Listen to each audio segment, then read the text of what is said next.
Chris and Chris Talk Movies. Hello, and welcome back to the podcast. My name is Chris Ferry, and of course, this is my co-host. My name is Chris Huddleston. And today we are very excited to be talking to you about Guillermo del Toro's latest feature film, a remake of the 1947, something like that. I didn't check the date on the original. Noir, 40 sometime. Yeah, this is a brand new movie we're going to be talking about, but it's Nightmare Alley. Do you have a synopsis for us, Mr. Huddleston? I do. And as we said, this came out December 17th, 2021. So it's new-ish. And it is currently on HBO Max. So if you have HBO Max, you can watch it. You don't have to pay any extra. So it was written and directed by Guillermo del Toro, stars Bradley Cooper, Rooney Mara, Cate Blanchette, Ron Perlman, Toni Collette, Mary Steenburgen, Willem Dafoe, David, I never know how to pronounce his name, Strathern, Richard Jenkins. All right. When charismatic but down on his luck, Stanton Carlyle, Bradley Cooper, endears himself to clairvoyant Xena, Toni Collette, and her has-been mentalist husband, Pete, David Strathern. At a traveling carnival, he crafts a golden ticket to success, using this newly acquired knowledge to grift the wealthy elite of 1940s New York society. With the virtuous Molly, Rooney Mara, loyally by his side, Stanton plots to con a dangerous tycoon, Richard Jenkins, with the aid of a mysterious psychiatrist, Cate Blanchette, who might be his most formidable opponent yet. All right. So, well written. Yeah, it's not too bad. And so I don't know if we said this already, but spoiler alert, right? Because we're going to spoil it. Gonna spoil. So what did you think? I loved it. I really, really, really dug it. Excuse me. You had mentioned that you turned the colorway down and watched it in black and white. Yeah. So let me say something about that. So I had read that Guillermo del Toro, the film was intended to be both in color and in black and white. So it wasn't like, there have been some movies in recent years, I think Justice League, they did this with, and The Mist, the Stephen King movie from 10 or so years ago, they released a black and white version of. No kidding. And I don't know if if it was this kind of a gimmick, but Guillermo del Toro said, this was specifically lit and shot and everything to be both in color and black and white. And they did a limited release in theaters of this in black and white. Now, what you can get streaming right now is, at least on HBO Max, is the color version. But so if you're interested in this movie and it's still in the theater in your area and you could see it in black and white, I would love to do that myself. But yeah, I turned the color down to where it was black and white. And then I went back and watched a couple of scenes in color, and it just feels very different. In black and white, I thought it was amazing. I was not able to do that because of the way in which I watched the movie. I'm not even sure on my TV how I would do that. But I liked it so much that I might go back and try that. You can see that it's lit. It's very much noir. It's very much set in the period, which starts. They're just making announcements. Somebody says that Hitler just invaded Poland, so that's early for 1940. There's at one point where they do say in the film that it's 1941. Yeah, but that it was probably like late 30s in the beginning, I think, maybe. Yeah. So it's there's a 2-hour progression in the movie. The synopsis, you said, it's 2.5 hours long. No, I mean, I didn't mean 2 hours. I meant 2 years. It skips ahead 2 years at one point. But it is a long movie. It didn't feel long to me. I was completely engrossed in it. I remember looking at the runtime and thinking, oh, yikes, 2.5 hours. But man, it just went barreling right along. And next thing I know, it was like we're in the last half hour. And I was like, man, is it over yet? Because it was so good. I did read an interesting article. I have not seen the original. Yeah, neither have I. Which is supposedly a noir classic. I had never even heard of it prior to this movie coming out. I hadn't either. It's based on a book. But then I'm hardly, a film buff in that regard. Like I don't Yeah. know much about the golden age of cinema there.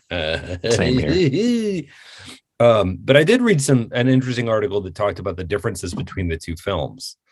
And it made me kind of interested to see the original one, which was made in the 40s. So it was more or less a contemporary story, the first film. And this is very much a period piece. I think all the performances are fantastic. I think it's a great cast. The look is it's spectacular. I mean, it just looks so lush, and sure, they look like sets. You know, one of the reasons why I would like to see it in black and white is I wonder if that would, because of the way it was lit, like it's gorgeous. I don't say it looks like sets in a derogatory way. It looks like a grand movie, you know. In the carnival, they're doing a lot to create a mood. And at one time they go in the House of Horrors, and there's all these fantastic set pieces that I myself was kind of like, that would be a pretty awesome House of Horrors if that was real. Did they have the money in a sideshow to do that? Yeah, I would go through that again and again, just because in the movie it's such an amazing House of Horrors. And then the picture you see behind me here is the psychiatrist's office. It's just, I mean, the whole thing is, we watched Crimson Peak. Yeah. And Crimson Peak was sort of very gothic in that way, and the sets were lush, and this was that may be considered a sort of signature of Del Toro's, but it made for a very enjoyable watch, I must say. I thought while you initially set it up, you said, it's not a horror movie, which you think, oh, Del Toro, knowing nothing about it, you think Del Toro, Nightmare Alley, it's got to be a horror movie.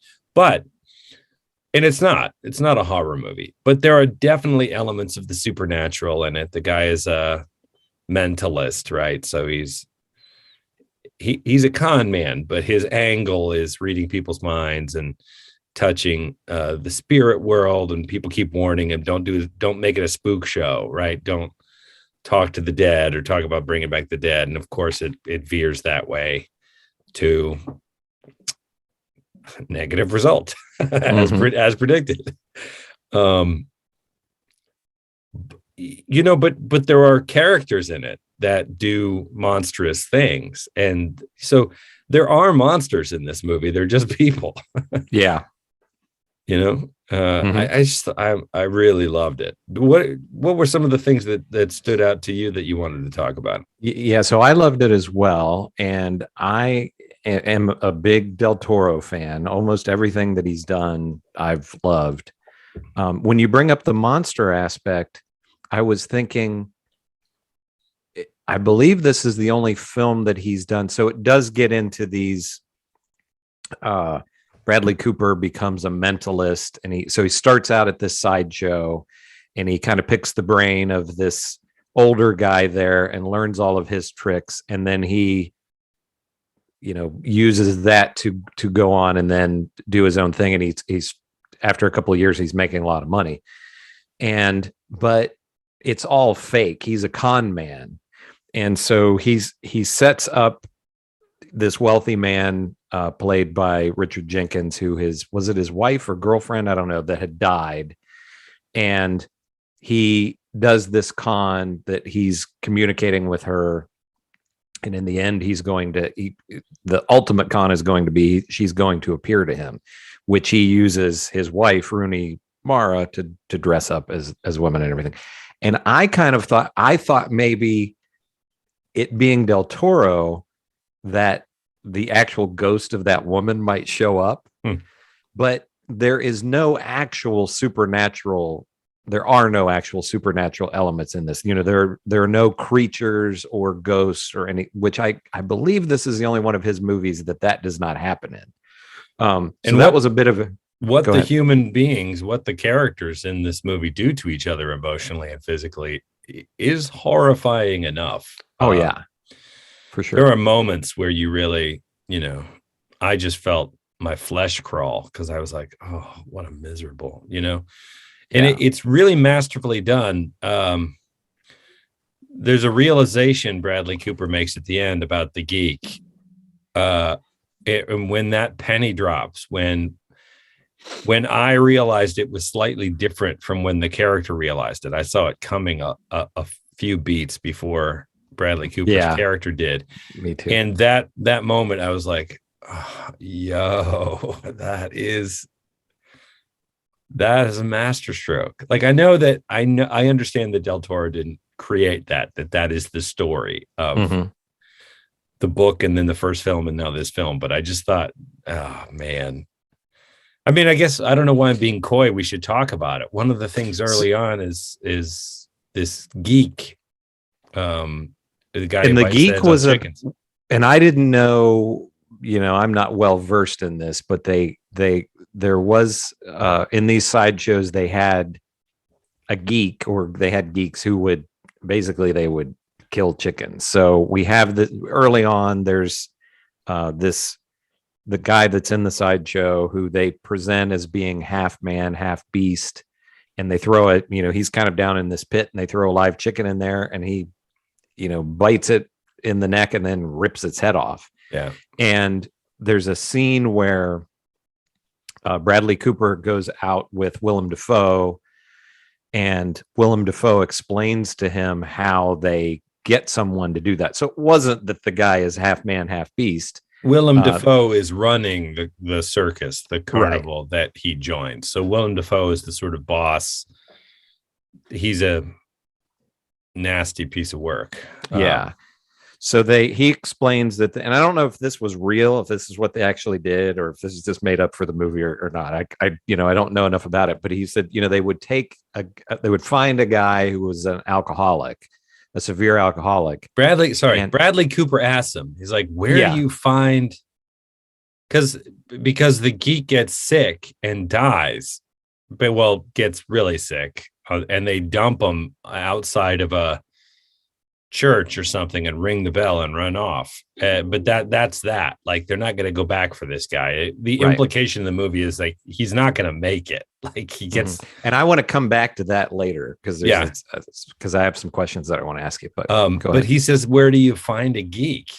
And he says, oh, you don't find him, you make him, and then proceed. And then he So he said, you take a guy who's down on his luck, an alcoholic, and you bring them in, lure them in with liquor, and then he had this liquid opium, and you add a drop or two of this opium to their alcohol, and then they get completely hooked on that, and then you've got them, and they'll do anything that you want to get more, to get more of that. And Bradley Cooper says, tell them it's only temporary.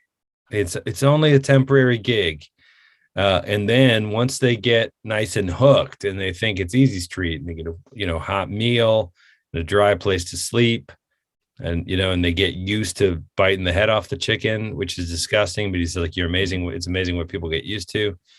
Then you tell them it's not working out, get out of here, right? And you kind of land the hook where now the person is desperate to stay and he's thankful for doing it. Whereas at the beginning, it's a hill. The idea of doing this is this disgusting hump you have to get over. But I guess if it's only temporary, and that's how bad things are right now, I guess I could do it for a little while, right? And he tells Bradley Cooper this, and you just think, wow, what a horrible existence this would be. And Bradley Cooper just says, poor bastard. Yeah. So yeah. And the thought I had was they keep him in a cage. It's not like he's free to go. I mean, it never comes up, but the point is that you've got this addict that you're keeping addicted and you're keeping in a cage. So the person is so strung out and dependent on you that it doesn't, it's a kind of slavery. It's this, you're kind of keeping this poor guy at the bottom with your boot on his throat. I mean, if I guess it doesn't come up that if somebody said, "Oh, let me out of here," they would or they wouldn't, but they wouldn't want to. They'd do everything they, and the person is hooked on the hooch that you're giving them, that you're lacing with opium. So it's like, oh my God, it's really, like the whole thing is seedy, right? It's all, we know carnivals and sideshows and freak shows. The whole thing is kind of the underbelly of the human experience. People come and pay a nickel to gawk at the misery of others, basically, the freaks. Yeah.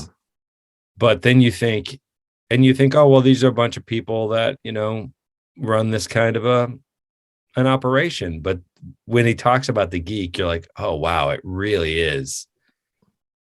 That's criminal, Yeah. And so this is the question I have. So the first half or so of the film is Bradley Cooper is just this guy who's on a train. He gets off the train and he shows up. There's this sideshow, and they, I think it's Willem Dafoe says, "Hey, you want to do some work for whatever it is, a hot meal or $1 or whatever it is."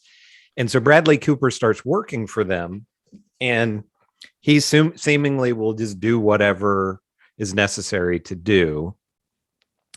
He seems like, helping him take down the tents, moving wood around. I mean, he's just a general purpose stagehandy, right. Do this, do that, lift that, drive, put the tent up, take it down, anything. He doesn't have a job description.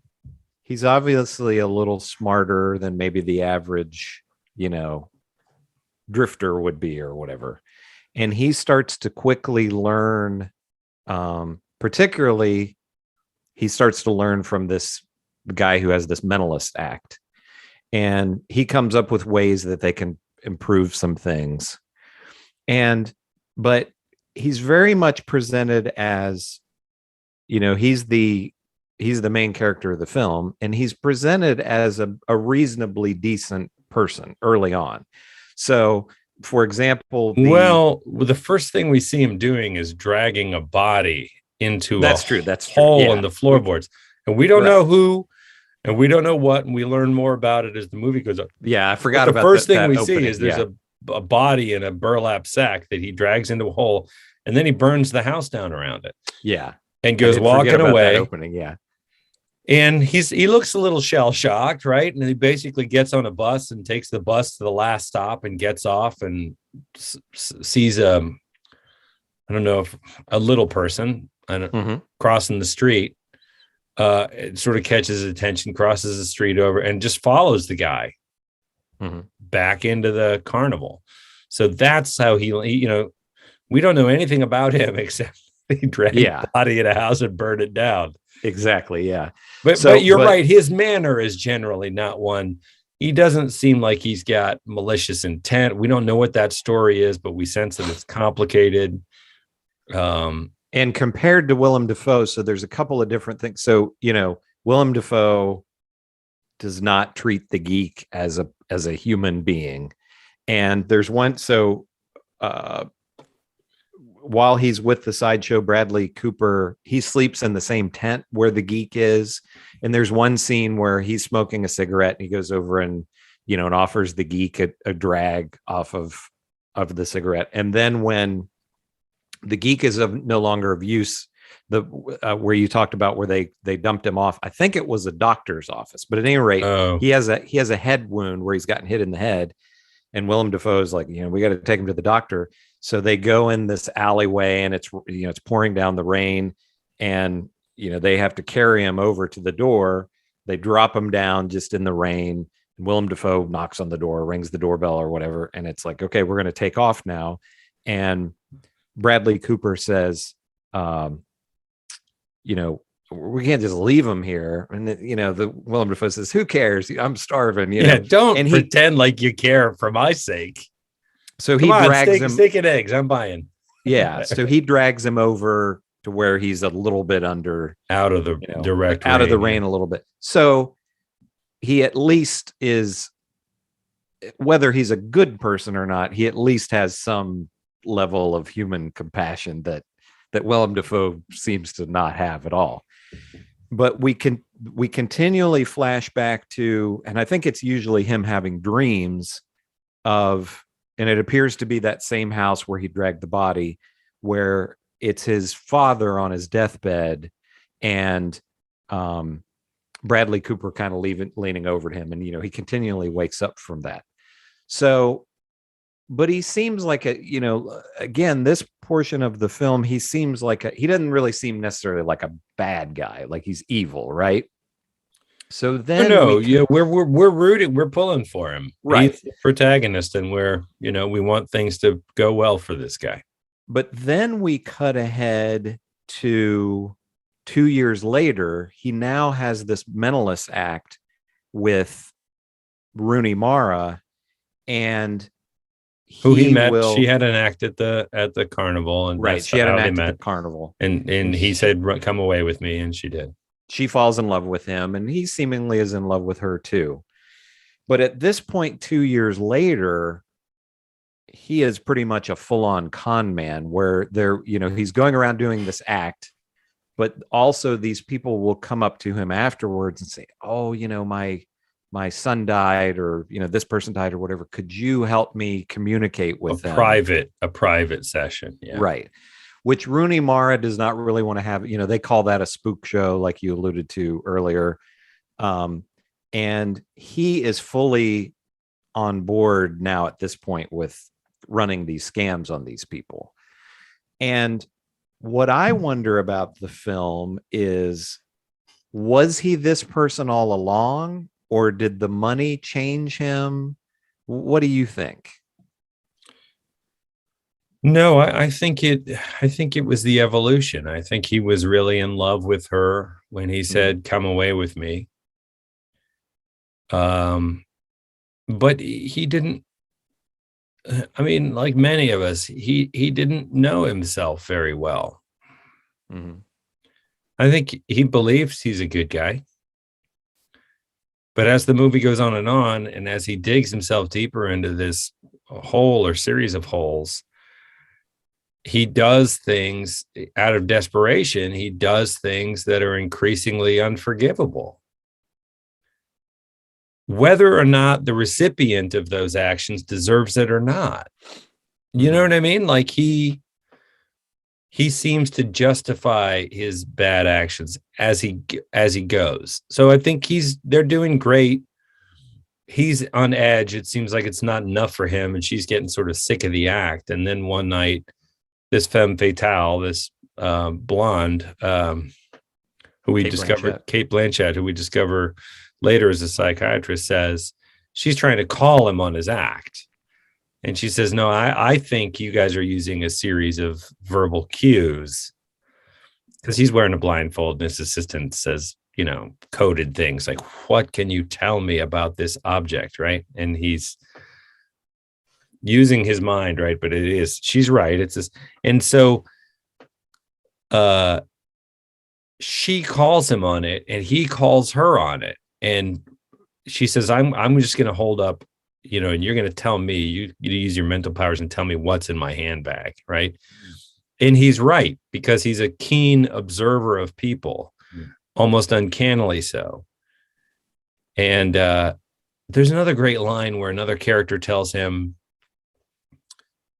if you're good at observing people, it's probably because as a kid, somebody put you through some difficult stuff, and you got good at observing people as a way of protecting yourself, right? As a way of reading the signs and try not to get hit, getting out from under whatever it was that was tormenting you.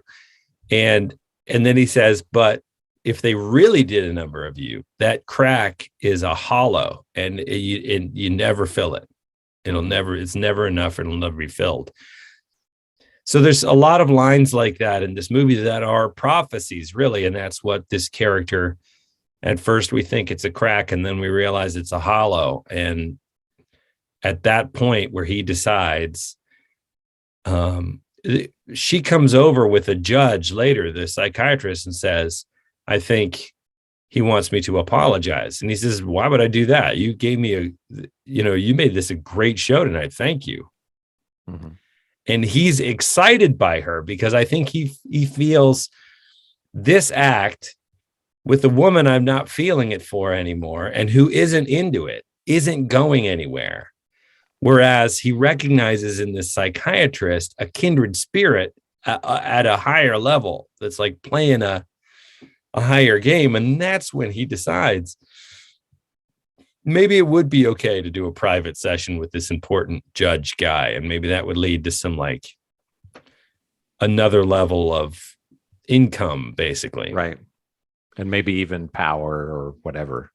Something that's going to fill that hollow that so far this hasn't been enough, Yeah. And guess what? She is bad news and it leads to worse people and it goes bad, but for sure. So then once we get to the end where he is dealing with this tycoon and his wife comes in to play the part of the spirit of this woman who had died. And then he finds out the tycoon guy confesses to him about how he's hurt all these young women. And I don't know if did you take that as he killed them or, but at any rate, whatever it is, I would say raped at least. Or, whatever it is, we find out this is a really bad guy. And I think that the psychiatrist is one of them, right? She shows him the scar she has on her chest. I think that is what ended their profession, because this magnate, this baron of whatever, that's such a bad guy. She's the one that tells the Bradley Cooper character about this guy, right? From the therapy sessions that she was doing, she knows intimate things about this guy that she shares with Bradley Cooper as part of a grift. And I think it was all a setup on her part. She warns him. She's like, this guy's unstable. You need to be very careful. Knowing that Bradley Cooper is, thinks he's smarter and faster and quicker witted than. Oh, you're saying like she set him up from the very beginning? Yeah, I think that too. As a revenge plot against the bigwig. Mm-hmm. And because she despises Bradley Cooper. But I think she saw in Bradley Cooper, this is a guy who thinks he's the smartest guy in the room and who I can use. Like, I'll put those two together and it'll go real bad. And if I'm lucky, then the guy who hurt me will get his. Right. And then, I'll dispose of Bradley Cooper as need be. Right. Yeah. And that is more or less the way it plays out. So then the Richard Jenkins character, then, he figures out that it's a con, and Bradley Cooper kills him. And then he also has Richard Jenkins has like a bodyguard type of a guy who starts shooting it, and Bradley Cooper runs over him with the car. Yeah. And then we have a scene, we come back to, I think it was after this, we've continually had the flashback of him at his father's deathbed, which we thought maybe was what seemed like kind of a tender moment. And then we see that extended out, and he leans over and he says, I've always hated you. And it's wintertime, and he pulls the blanket off of his father's bed and opens up the window so the cold air comes in, and then stands up and wraps the blanket around him. And the implication being that he stands there and watches his father freeze to death. Die. Yeah, watches him freeze to death. And I thought that was really a really neat touch, because had we seen that in the beginning, you're not with him. The audience is going to be like, this guy is really bad, right? But we get that at the end, and all along through the film, even though he's done these bad things, you're still kind of with him as the audience, you know? Yep. And then the last line when he realizes, at that moment where it all comes down and she's pretending to be the ghost and he beats the magnate's face in. Mm-hmm. He's threatening you. He realizes, he grabs her and he says, I'm going to kill you. And I'm going to, I don't remember what he says to her, but it's bad, like threatens her too. And that's when this is self-defense on Bradley Cooper's part, because they would have killed them. It was self-defense in that moment for sure. That moment, yeah. But there were so many great big red flags prior to that where you're like, he goes and he convinces, she's like, I'm out. I'm not doing this. Mm-hmm. And he goes and he talks her into it. And you're like,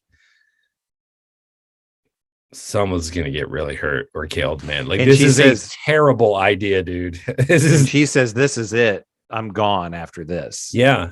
And you're like, you either give him his money back or you make a run for it, but you don't go through with it. Like, this is a powder keg. And guess what? So the fact that neither of them gets shot is kind of a miracle, but she stands there as he beats the guy's face in. And he says, come on, they get in the car, and the other guy comes out shooting and he hits him with the car and then he runs over him again. It's really nasty. Mm-hmm. So now she's his accessory to this double homicide. Right. And that's where he loses her. So of course, she never wants to talk to him again. And she just takes off. And he's still like, no, we can, we'll. She's like, runs off. So then it's just a downward spiral for him, right? And he ends up. Oh, and let me just say one thing really quick. Throughout the film, and we never really know why exactly. We don't have an exact answer for this, but he's a total non-drinker. He never drinks. Right. Right. And then right around the time of this big con, he starts drinking. Well, the psychiatrist, keeps pressuring him to do it. Right. She's like, we're going to work on that. Right. And she knows that's a part of his downfall as well. That he's a former alcoholic or something. You know. Or and it sounds like his dad was. And anyway, by the end, he is on Skid Row. Like, he's got a nasty long hair and this nasty beard, and he's homeless and a drunk, and ends up at another carnival. Oh, he sees it's his carnival. He sees an ad in the paper that he's about to throw in a trash can fire, and it's the circus is in town or whatever. So he's like, oh, and he goes thinking maybe he can, but it's not the same guy anymore. It's a new guy has bought the outfit. Mm-hmm. And does the whole geek thing on him, like sits him down. He's like, I do have one job, but it would only be temporary though. And then you're like, oh man. And when he realizes that he's being groomed to be the new geek, his line is, I was born for it. Right. Mm-hmm. Yeah.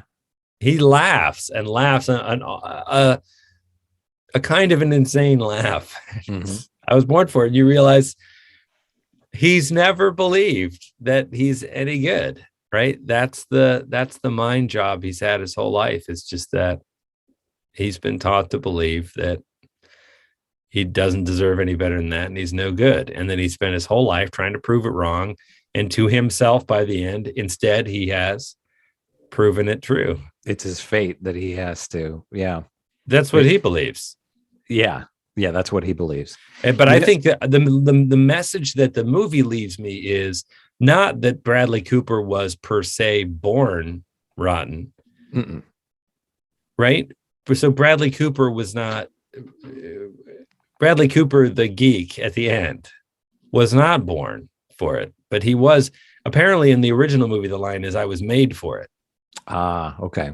And I think what the movie sort of indicates is this is the product of a series of other forces, not least his father and parents in childhood, that set his life on this kind of trajectory and influenced the choices that he made. It's not fate. No. But he's somewhat of a prisoner of his poor decision. The world kind of made him that way, right? Yeah, he could have continued with the Mentalist thing for as long as he could have. He was doing great. He was doing great with and that. It was an entertainment. I think maybe I'm misremembering. I think at one point he even says, this is an entertainment. You know, we don't, that's not, you know, that's what he starts to say to the judge when he sits down, right? Before the psychiatrist shows up, he says, you know, this is a stage show that I do. I don't, you know, I'm not a medium. I don't come to your house. And something changes when he sees the psychiatrist and she starts to kind of manipulate the conversation. But yeah, that's where it changed, where he goes from being a kind of a showman, like a magician, to passing himself off as an actual mind reader. Yeah. There's a lie detector scene. There's a number of scenes where people are putting and he cons them in the lie detector. And it's one of the most interesting things about that character is he seems to thrive on it. Like he seems to be at his best when you tip him out of the frying pan and into the fire. He really shines at those moments, and they're really great scenes because you're like, oh no, you know, and then you're just like, oh my god, he got out of it, you know? Yeah. Yep. And eventually he just can't get out of it anymore. No, eventually. You know what this felt like to me continuously through watching this? It felt like a feature length, more serious Tales from the Crypt episode, because you know how those always, you know, in those original comics and the show, the person always got what was coming to them in the end. So you knew throughout the movie it's going to go wrong at some point. You know, you didn't know exactly what, and it wasn't until late that I figured out what his fate ultimately was going to be. That's what without the humor that Tales from the Crypt had, that's what it really felt like to me. Yeah, the Tales from the Crypt thing, though, they never let you see the perpetrator as a victim, though, right? It was always like this wealthy person makes a selfish choice and then reaps the consequences of that choice in a, you know, monkey's paw kind of cosmic comeuppance way. And here with the father, there's the implication that he had a very difficult childhood, right? There's the implication that he didn't just casually hate his father for no reason, but that his father was abused, was hateful. Yeah. So I think what's a little different about this and what makes the tragedy of this is we while we never really see him as the abused, it is strongly sketched out that that's how it started. And the implication is not that like, well, bad people do get what's coming to them. It's more that's like villains aren't born, they're made. You know, hurt people. Like you get out from under your abusive father's thumb and you think I'm not going to be the kind of man he was. And then kind of paradoxically, you end up being, if not in exactly the same way, you end up being the kind of person he was because that's what you were taught to be, you know? Yeah. You know, and I don't know. It's interesting. It has to do with you're the psychology major, but that was a very powerfully that kind of harmonic message came through in a number of places in the film. That was kind of like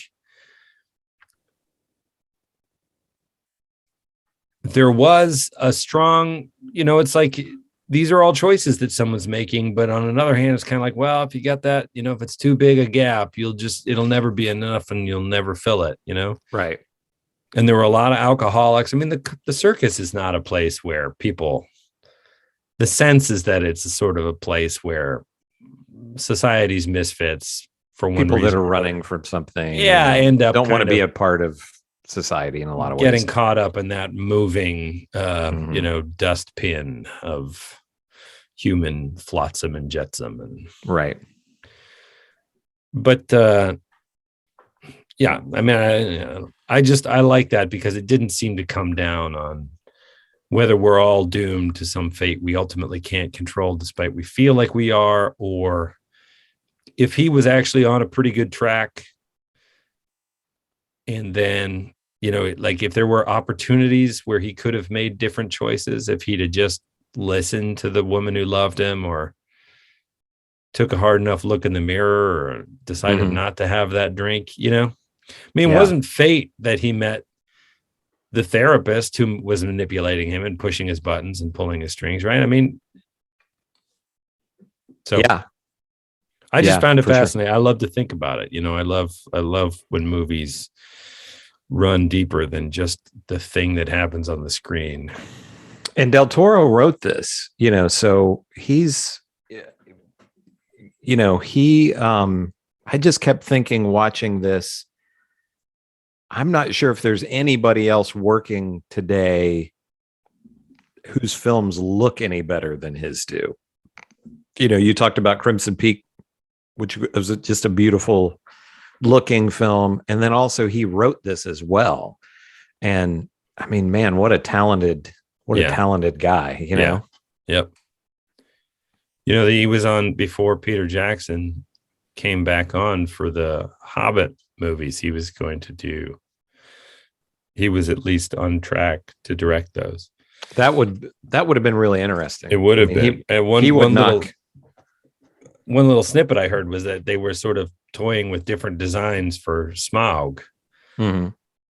And one was that it would be this totally different, this kind of what we ended up with the movies is this Dungeons and Dragons image of a dragon. It's a big lizard with big wings. It looks like literally like a dragon, like would have been illustrated in the original book. And he thought, I wanted it to be, I mean, I read this a long time ago, but the image that he thought, it was like when you throw a hatchet, the way it sort of spins end over end, that somehow Smaug flying would be this totally other thing. And I think part of the reason why the studio was like, no, we gotta stay in the same universe. We don't want to reinvent this wheel. And I don't know what they did to get Peter Jackson back on board, and those movies were fine. I mean, I didn't have anything against the Hobbit movies. There were people kind of grumbled about them, but they were fine. But yeah, it would have been neat having him done those, but I'm fine with him just doing his own thing, So this, I don't know if you saw the Academy Award nominations or not, but the Academy Award nominations came out, and I wanted to go through. So this was nominated for Best Picture. So the nominees for Best Picture were Nightmare Alley, Don't Look Up, Dune, and those are the only three that I've seen of the Best Picture nominations. And then there was Drive My Car, Belfast, Licorice Pizza, The Power of the Dog, West Side Story, King Richard, and Coda. Have you seen any of those other ones? No. Yeah, I haven't either. Don't Look Up, I enjoyed. We did that a couple episodes ago. I don't think of that as an Academy Award Best Picture type of film. I didn't. Yeah, and then Dune, I liked. You were more into it than I was from a technical standpoint. I mean, it's incredible the effects wise, and I think it's cool that to have a science fiction film get nominated, because that doesn't happen very often. But I don't know that it's a Best Picture either. But I think it's interesting that this was nominated, and the kind of the sad thing is this only brought in about $10 million in the theater. This is a tough sell in today's market, I would say. Even Del Toro, who has had a Best Picture in the past with The Shape of Water, but we've brought this up a lot on this show in the past. This is kind of just a traditional for adults kind of movie, right?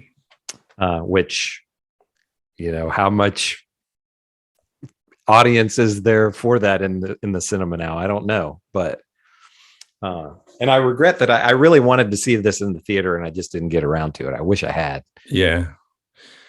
Yeah, it would have been spectacular in the theater. And I really would like to see it in black and white. You can see that it's lit for black and white. Mhm. It's the color is mostly sepia. It's a more of a sepia toned color thing, but I bet it's gorgeous in black and white.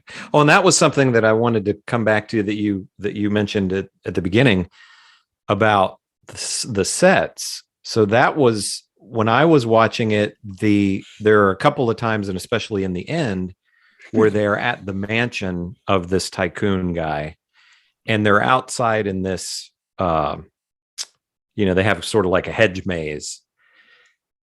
And I couldn't tell if that was a real place or if that was a set or not. I don't know how. I think in black and white, things look a little bit flatter than in the color version of the film. But could you tell did it appear to be that they were on location or if it was a set?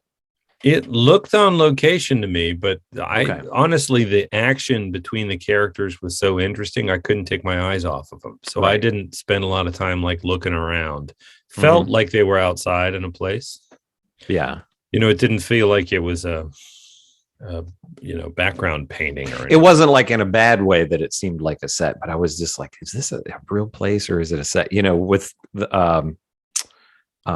With Crimson Peak, they built that whole, now it's falling apart, but they built that whole mansion, that wasn't a real place. That was a set. But and I was also thinking about with black and white films, I'll admit to, as we talked about early on, I don't watch a lot of films from the 40s and 50s.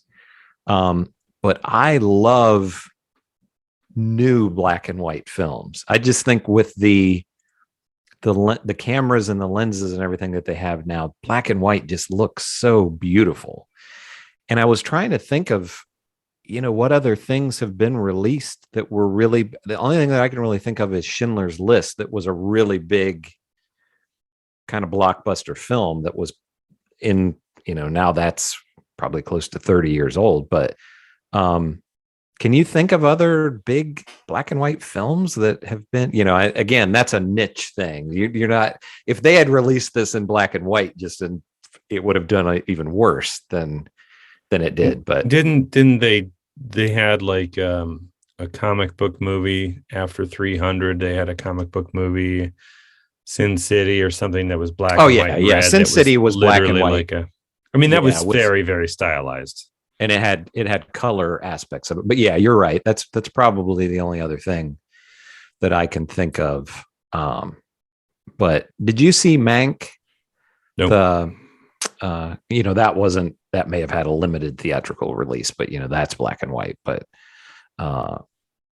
yeah, I would love to see just like one or two big studio release. I mean, I know that's a wish list that's never going to be fulfilled, but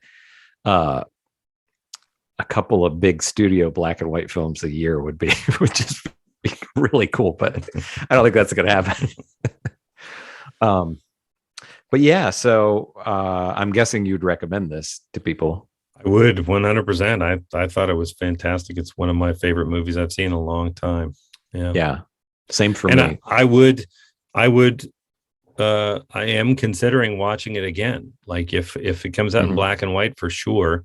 And if not, maybe I'll try and do what you did and adjust my all I TV did was color. there's just a color setting and I just turned that all the way down. I don't know if all TVs you can do that on or not, but yeah, I just check. So I'm sure the actual, that was kind of a cheat. I'm sure the actual black and white release that comes out on the Blu-ray, or if they release it streaming, will look even better than what, because it'll be set up properly for that. But Del Toro for me can just pretty much do no wrong. I mean, he just makes movies that I want to see, and they're beautiful and interesting. Do you have an idea of what you want to do for next time? Because I have never seen The Shape of Water. Oh, okay. I mean, we talked about Nobody, but we could, if you want to we can do Nobody, and then why don't we do The Shape of Water after that? Sure, yeah. I'd love to I've talk heard it about was that one. great, and that just kind of went by in my life, and I didn't get out to see it.